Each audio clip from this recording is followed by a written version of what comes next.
14 ফেব্রুয়ারি একই দিন বিশ্ব ভালোবাসা দিবস ও বাংলার বসন্তের শুরু। পশ্চিমের জলবায়ুতে এখন শীত, তবুও বাংলা পয়লা ফাল্গুনকে উদযাপন করতে ঋতুরাজ বসন্তের আমেজে মাতেন প্রবাসীরা। শনিবার জামাইকায় ফাল্গুন উৎসব ও আসন্ন রমজানের ঈদ উপলক্ষে বুটিক বন্ধু মেলার আয়োজন করে এনজে বুটিক ও ইন্টারলিঙ্ক।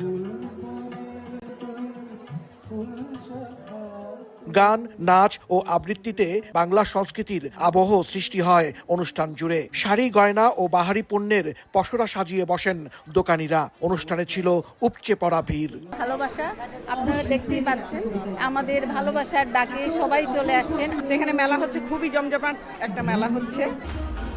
রাতে বিশ্ব ভালোবাসা দিবসে লং আইল্যান্ডের ফ্লোরাল পার্কে জমকালো ভ্যালেন্টাইন পার্টির আয়োজন করেন বাংলাদেশের সুপরিচিত ডিজে রাহাত। অনুষ্ঠানে বাংলাদেশ, পাকিস্তান ও যুক্তরাষ্ট্রের 2 জন এবং ভারতের 1 জন ডিস্ক জকি পারফর্ম করেন। পশ্চিমা সংস্কৃতি হলেও ভ্যালেন্টাইন পার্টিতে বাংলা গানের ডিজে পরিবেশনা বিদেশের মাটিতে সবাইকে মুগ্ধ করে। আমাদের এখানে আজকে হাউসফুল অডিয়েন্স ছিল এবং তারা সবাই খুব মজা করেছেন।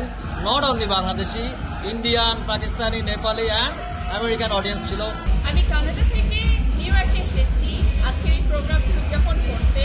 বাংলাদেশের নির্বাচনী আবহে এবারের বিশ্ব ভালোবাসা দিবস ও ফাল্গুন উৎসব বাড়তি আনন্দ হিসেবে ধরা দিয়েছে যুক্তরাষ্ট্র প্রবাসীদের মাঝে। হাসানুজ্জামান সাকি, সময় সংবাদ, নিউ ইয়র্ক।